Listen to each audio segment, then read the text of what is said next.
Assemble! Stay dandy, baby. If you found yourself not being satisfied by the supremely epic Hinokami Kagura dance decapitation seen at the end of the last episode of Kimetsu no Yaiba, well, strap yourselves in for excitement as this episode sees yet another decapitation thanks to Giyu Tomioka. And this time he's not going to be battling alone, he is joined by Shinobu, who might as well be my favorite character from the entire series. She's incredibly adorable and very sadistic. See that right there? See that background? That's basically going to be the thumbnail of the video. Every other reviewer is going to use it, but I'm going to use it too, because I'm stupid. Hello, my friends, and welcome to another review of Kimetsu no Yaiba. Ha! Isn't it great? I only waited 2 days to do this one. I didn't have to wait a couple of months to actually get to this one. So that's kind of a pat on the back for me, a personal victory. I will say that I am very amped to see how this entire season of Kimetsu no Yaiba is going to end. And this episode was incredibly satisfying, as well as being very surprising, because the last episode made it seem like that Tanjiro had officially defeated Rui, a member of the 12 Demon Moons, the Kizuki 12, whatever you want to call them, the big bad Akatsuki Ginyu force of the series. And this was a very big victory for him, except that even after all of that, after using the Hinokami Kagura dance and teaming up with his sister Nezuko, who could now seemingly conjure fire from her very demonic body, Rui managed to actually survive. When he was actually decapitated by Tanjiro, he actually used one of his spider threads to actually cut his very own head off before anything can happen. And you know what? I call bullshit on that. There's no way that that guy had reaction time in order to make that happen, and you can see that he was incredibly surprised by those events. Basically, this was just a bait and switch. Doesn't diminish the awesomeness of the last episode. Hell freaking no. The last episode of Kimetsu no Yaiba was incredibly awesome, and this episode was just as great. Even though Tanjiro was not the one to officially defeat Rui, it was still incredibly satisfying to see him accomplish something and use some brand new abilities, which are going to make him very distinctive, especially when compared to the character of Giyu Tomioka, who also seems to use that water-styled breathing technique. Very similar in terms of the aesthetic and art style which is used by Tanjiro, but there's a big difference here.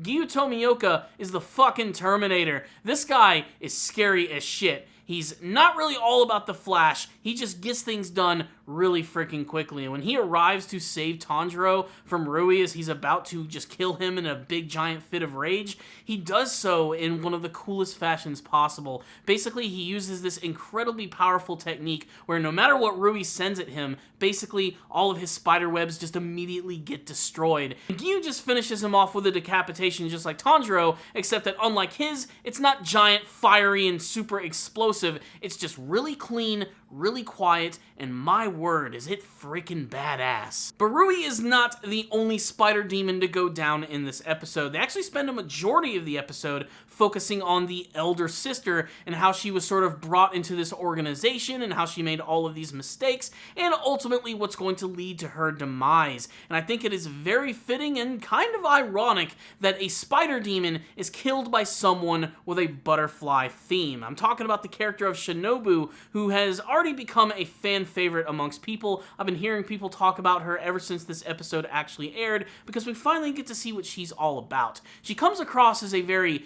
happy and elegant kind of person, but she's actually kind of psychotic in the way that she actually fights against people. When she goes up against this elder sister, she's actually saving this one member of the Demon Slayer Corps who's getting ready to be liquefied and eaten by this spider chick, and she manages to tackle her to the ground, saying that she could actually end up sparing her life. That is, if she pays for her sins by going through all manner of torture, whether it be simply slowly being tortured by having all of her guts ripped out or even her eyeballs gouged. It's pretty freaking creepy coming from this super happy and bubbly girl. And you can see this actually ends up pissing off this elder sister to the point where she actually does try to fight back against Shinobu, which guess what, is not a very good decision at the end of the day, because Shinobu displays her very awesome new abilities of not being able to decapitate her enemies, but using her very distinctive sword to actually poison her enemies. And this is kind of an interesting concept, as we know that there's only two real ways to actually kill a demon: a full-on decapitation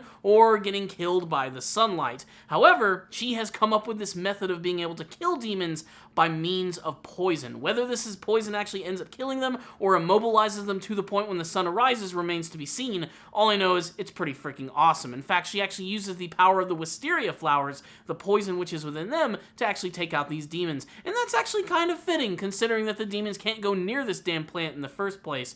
The point is, Shinobu's incredibly adorable, but my god, is she scary as fuck. And so the day is saved. Not by the Powerpuff Girls, but by some really awesome and over-the-top action scenes, thanks of course to Giyu and Shinobu. So what's the rundown on this episode of Kimetsu no Yaiba? Another super satisfying episode, which will sort of change the way that I view the last one, especially because I still kind of felt that even though it was satisfying to see Giyu and Shinobu actually come in, Pickle Rick, you son of a bitch.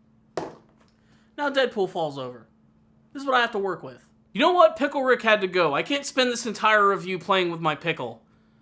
Wait, let's get back on track here. I could fault this episode for the fact that it does sort of steal Tanjiro's thunder just a little bit, but I still think that he learned a lot from this entire scenario of realizing that he still has a lot more to learn, basically. He can't simply rely on his old tried and true techniques, and now he realizes how strong the members of the 12 Kizuki are. He's going to have to actually train himself a little bit more. He's going to have to become more independent of Nezuko, and yet at the same time, he's also going to have to find a way for her to get stronger as well, as things are only going to get rougher from here. This Rui guy, who is incredibly powerful, was apparently pretty low on the totem pole in terms of like the bad guys that we've actually seen thus far. So yeah, shit's about to get pretty damned insane. But ultimately, I think this entire episode was completely stolen by the character of Shinobu, who manages to be incredibly beautiful and cute and very scary all at the same time.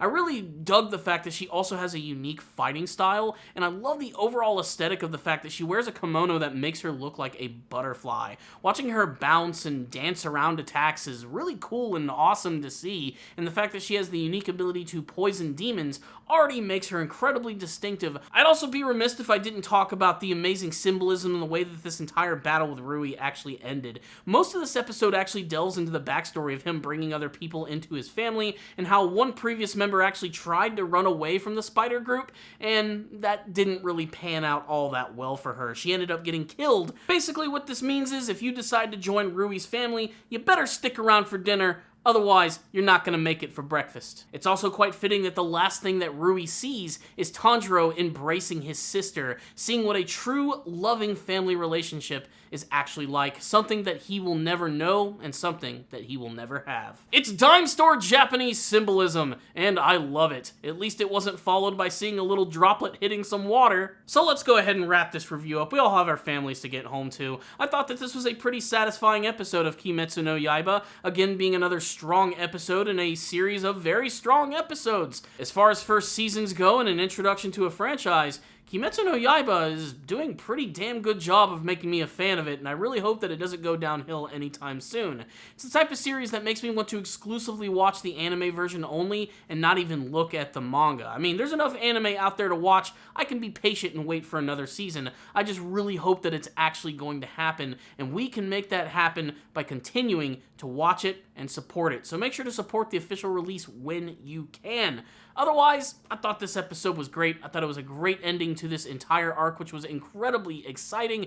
I'm going to give this episode a 5 out of 5, and you guys should definitely check it out. If any of you did watch the episode, maybe tell me what you thought about it in the comment section below. And if you like this video, please give it a thumbs up, share it with all your friends, and subscribe to the channel for more just like this. Reviews, discussions, all types of cool stuff. And if you want to go the extra mile in supporting my channel, why don't you check out my Patreon and PayPal account. You'll find links for all that stuff in the description box below. So thank you all again for watching. I'll see you all next time, and as always, stay dandy, baby.